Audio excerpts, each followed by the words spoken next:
Redefining prosperity, reclaiming profits and purpose from the clutches of shame. When I first started introducing Profit First to my clients, yes, the book by Mike Michalowicz, I expected fireworks, cheers, relief, spreadsheets rejoicing. Instead, I got resistance. Not because the framework didn't work, it does beautifully, but because the language tripped alarms in the nervous systems of the rebel healers and changemakers that I serve. Profit? That word feels sticky, misaligned, too corporate. And don't even get my people started on goals. Goals feel like cages, like check boxes on someone else's spreadsheet. They imply a finish line, a binary, win-lose. But my people, they are mission-oriented, movement-minded. Here not just to grow a business, but to birth a better world. They don't want goals, they want devotions. They want soul-aligned milestones that honor the rhythm of their seasons and the sacredness of their work. They want prosperity that doesn't demand they trade their values for viability. Here's what happens when we don't rewrite the rules. We stay stuck in the martyrdom loop.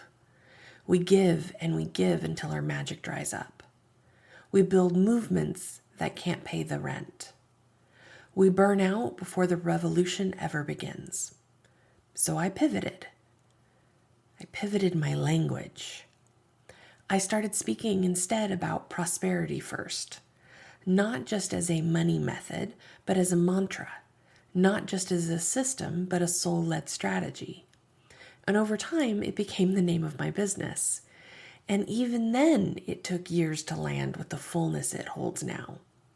Because truthfully, when I first started talking about prosperity, I sounded like every other Instagram coach with a ring light and a Canva subscription. Abundance in all things. Wah, wah, wah, wah, wah, wah. Insert the eye roll here. It took 2 years. 2 years of unlearning, experimenting, floundering, deepening to define prosperity on my own terms. And here's where I've landed.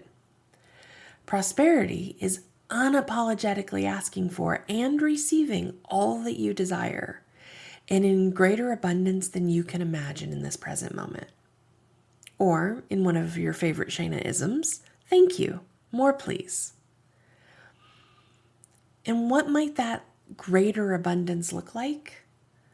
Overflow that shows up as sold-out offers, surprise wire transfers, radiant health, time-rich mornings, and the kind of rest that rewires your DNA.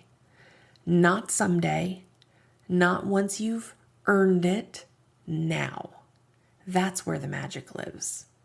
In this world I'm building, putting yourself first isn't selfish, it's sacred. Your gifts, your wisdom, your magic, your profits, they're for you first. Only when your own cup is overflowing can you serve from the saucer. Only when your needs are fully met can you be the lighthouse you were born to be. Recently, I saw a post on Facebook that said, "This isn't chaos and it's not unpredictable. Every injustice you're witnessing is connected, and profit is the through line." And my belly sank and my heart broke, because I know this person, not personally, but spiritually. They're a good soul, they're fierce, they're awake, they're deeply committed to their mission. And I'm going to argue they're wrong. Greed is the through line. Exploitation is the poison.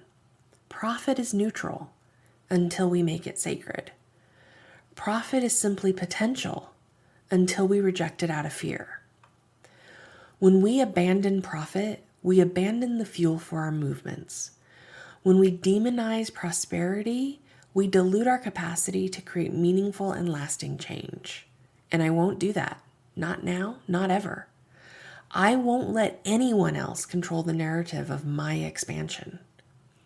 And I'm not here to define it for you. Only you get to decide who you are and who you're becoming. But let me offer you this. You get to reframe every word that once felt dangerous. You get to rebuild the bones of what success looks like for you. You get to claim prosperity and purpose without apology. So let's reflect and ask, what might shift if your goals became devotions? What would become possible if profit wasn't shameful but sacred? Who benefits when you play small? And what might shift if you decide they're no longer the boss of you? Postscript.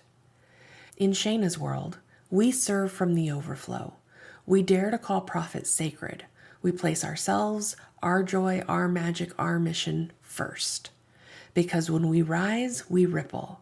And when we prosper, the system shakes. Profit is protest. Devotion is disruption. And this is how we build empires of enoughness. Today's song of the day, Cool with Being Crazy by Willow City. Enjoy.